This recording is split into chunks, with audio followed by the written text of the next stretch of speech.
Hello everyone, hope you're all okay.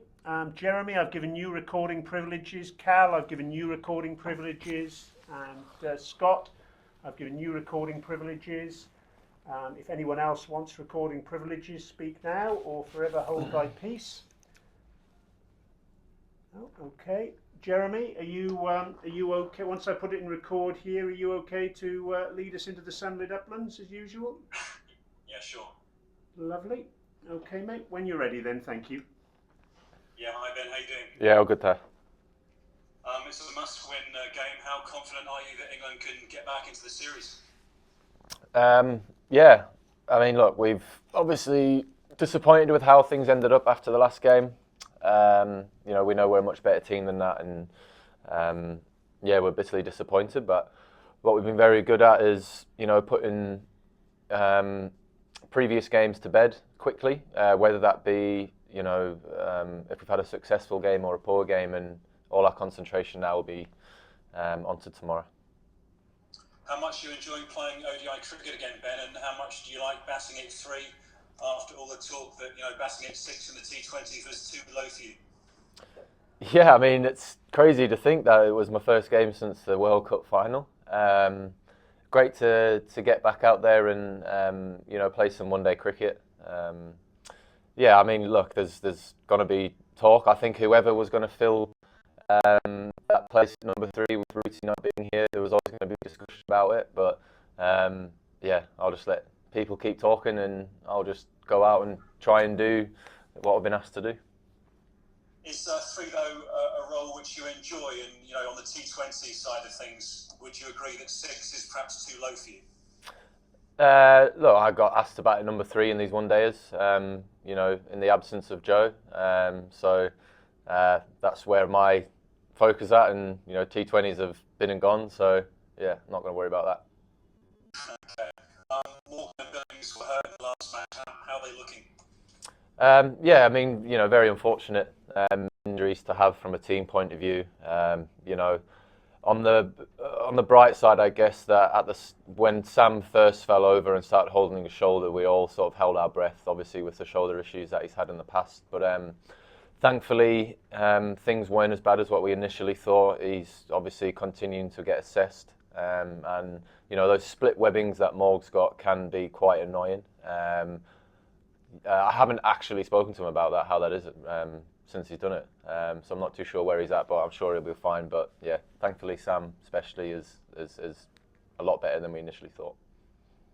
Sure. I mean, there could be an ODI debut for Liam Livingstone in this game. He's not played for England since 2017. How big a fan of Liam's are you? Sorry, I just lost you there at the end, mate. Yeah, I was just wondering, Liam could be on for an ODI debut in this game if picked. He's not played since 2017 for England. I just wonder how big a fan of Liam's you are. Yeah, look, I mean, Livy's been out here and, been part of the squads and hasn't got a game yet, but, he's been very impressive in training, and I think, obviously watching him go about his game, how it's developed from when he first came into that Lancashire side, he's progressed as a batsman, and he's a very, very, very dangerous player. And he's one of those guys who I think won't let the occasion get on top of him if he was to, have the opportunity presented to him to play. He's a very fearless cricketer, and he's got the type of attitude that we want to be involved in our setup going forward. So if he does get the opportunity, there's no doubt that he'll embrace the opportunity and the situation. Thanks, Ben. Cheers. Thank you. Scott Taylor, please. Hey Ben, I was just wondering how difficult it is from a mindset point of view to go from number 6, where you're expected probably to score quickly at the back end of an innings, to number 3 in 50 over cricket. Look, I think it's, I did actually message Ruti just asking on his sort of, mindset at number 3, and he was pretty clear to me, just play the way that you play. Just because he plays a certain way doesn't mean that I need to try and play like that. So, yeah, we kept it pretty simple, but it's just a slightly different role batting at number 3 than my normal number 5 or 6 position in this team. It's just looking to potentially be facing 100 balls compared to, you know, maybe 60 or 70 like I normally do. So, yeah, I haven't looked to change too much. You know, just might be faced with a, you know, slightly different situation, especially when I'm starting off my innings. Yeah. And just your bowling, took 3 wickets in the last ODI. I was just wondering how you feel your bowling's at the minute. I know there's been a lot of talk that you're under bowled in this side. Yeah, I mean, you know, obviously, it was actually interesting coming back to bowl another spell. It took about an over to get the body going again. It was a very, very heavy outfield, and the body was actually getting used to standing up for, you know, that, what was it, 4 hours or something like that, like it is in 50 over cricket. But yeah, it was nice to sort of get the ball in the hand and get a few good spells in. But yeah, everything, especially coming back, especially in my loadout, everything just felt a little bit lethargic to start. But I was, yeah, and I was happy to be able to get some overs under the belt and, you know, put a decent shift in. There's one. And as a man who likes that extra responsibility, how much are you looking forward to the IPL and maybe that extra bowling responsibility with Rajasthan now that Jofra's missing the first part of it at least? I mean, yeah, I'm not too sure where we're at. It's sort of like a no scope with where that is. We're not too sure where, how much Jofra's going to be able to play a part for us, if any. But I think one thing that, you know, we need to be, you know, very mindful of is that Jofra does need this to give this elbow a chance to recover. And, you know, I think it's great that he's came out and said he's putting all his, you know, his England commitments, you know, before everything else. So yeah, I'm happy that he's going back and he's having some well-deserved rest and he's actually getting his elbow, you know, properly sorted, because it's tough having an injury and then sort of, you know, getting through a game but then sort of going backwards again. So I think long term for his career, you know, this is a very, very sensible option for him to be taken. Perfect. Thanks, Ben. No worries. Cal Sajjad, please. Yeah, hi Ben. A lot's been made about where you should bat in the T20s. Looking ahead to the IPL, do you think opening the batting for Rajasthan Royals, assuming that you do, will have any bearing of where you might bat for England in the T20 World Cup? No, I don't think so.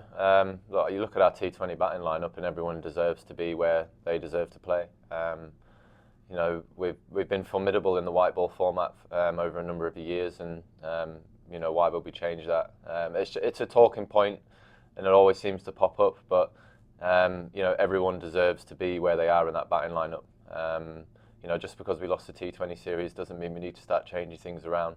When we win, nobody says too much, but when we lose, everyone starts to pipe up again, sort of like a gulag. But yeah, I'm happy with where everything is, where everything is in our white ball team, because that's our best formula to win.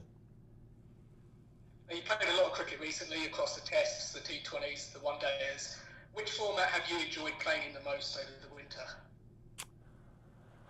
I think, I mean, whatever format you play, walking out and representing England is obviously enjoyable. And it is a tough question to ask which one you enjoy more. Very tough question to answer, sorry. But I think, you know, one way to answer it is that the enjoyment you do get out of winning a Test match is a different feeling to winning a white ball game. I think purely just because of the amount of effort and energy that you put into a Test match, especially you know, if it does last the 5 days, you know, you're just absolutely cooked, and you know, you get a real understanding of the effort that's gone in from everyone. So I think if you judge it by that, you know, winning a Test match for England is you know, one of the better feelings in this sport. And just a final one from me, like I said, you're off to the IPL next. Have you had any conversations as to how you might be used through the international summer, or do you have any preference? No, I haven't had any conversations about that yet. There will be, you know, I'm sure there will be a time when I sit down with, you know, the coaches and the selectors, and we'll have a discussion and come to a, not an agreement, but we'll have a discussion about what their